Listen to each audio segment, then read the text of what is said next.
Elderly clients in massage. Why is massage different? When you're working with elderly clients, be sure to modify your massage for the elderly. You must take into account their health status and any limitations that they may have. You must take into account the aging process and the effects it has on their body.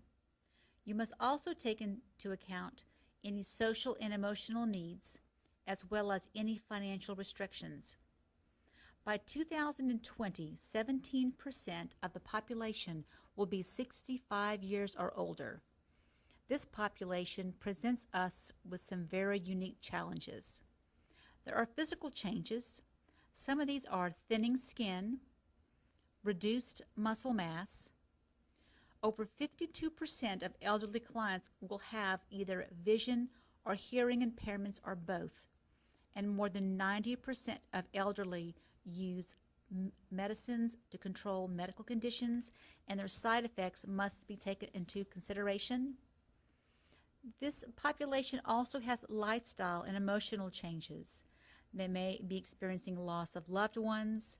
Most are retired and may be dealing with reduced incomes. But it's important to point out that there are no typical 70-year-olds. They can be quite active and independent. However, some do require assistance and may be at home or in assisted living facilities. And some elderly are frail and live in skilled care facilities or at home with family or caregivers. So how does all this relate to massage? 65 years old is when we must start taking into account the aging process and how it might affect massage. As we age, there are some normal changes that occur in joints and blood vessels as well as the brain. When these cause health problems, they're called diseases. Examples of diseases that occur in the elderly are arthritis, high blood pressure, and Alzheimer's disease. Now we can group aging into three categories. We can look at those 55 to 64 as older adults, 65 to 74 as the elderly, and 75 to 85 as aged, and then people 85 years old and older as extremely aged. Next, we're going to be looking at some specific physical effects of aging. We'll talk about skin, respiratory and cardiovascular system changes, changes in the gastrointestinal tract, musculoskeletal systems, and the nervous system, and how these can contribute to both impairments and disabilities. First, let's look at the skin. As we age, our skin begins to wrinkle and sag. There is reduced elasticity. The skin becomes more thin and frail. It may tear more easily. It also heals more slowly. There is a decrease in what's called subcutaneous fat. This is fat that's right underneath the skin. You also have an increased incidence of bruising from reduced support of blood vessels, because this fat also supports the blood vessels, and there is a reduced temperature regulation of the skin.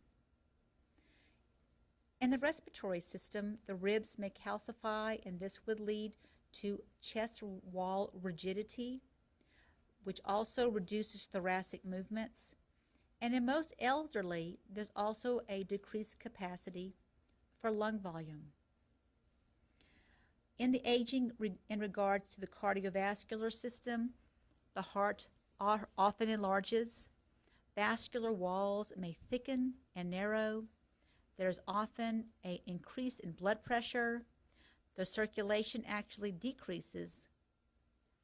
The person may fatigue more easily, which may lead to dizzy spells.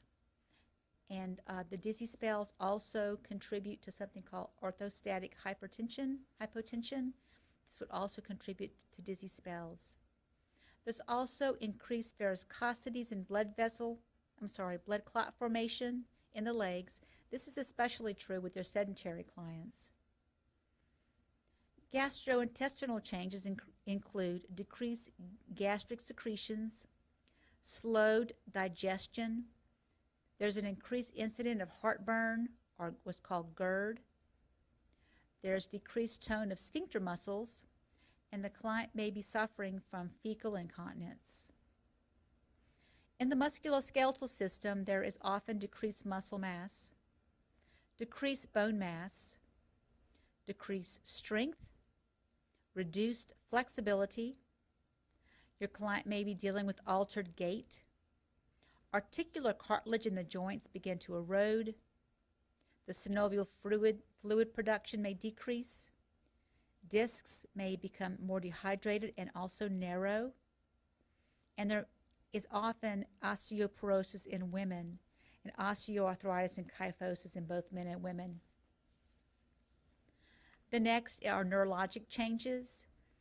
This includes decreased cerebral blood flow, nerve degeneration, reduced response time, a loss or increased sensitivity to pain, decreased cold tolerance, decreased balance and coordination, as well as altered gait.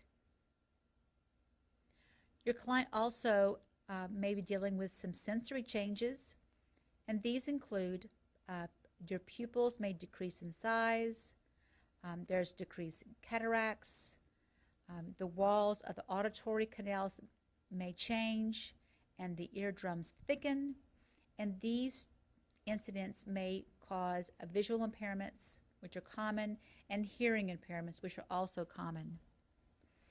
And the last thing we're going to discuss is the urinary system, and oftentimes there's a decreased bladder capacity, incomplete bladder emptying, which may lead to more urinary urgency. There's also a decrease in the tone of sphincter muscles, which may lead to urinary incontinence.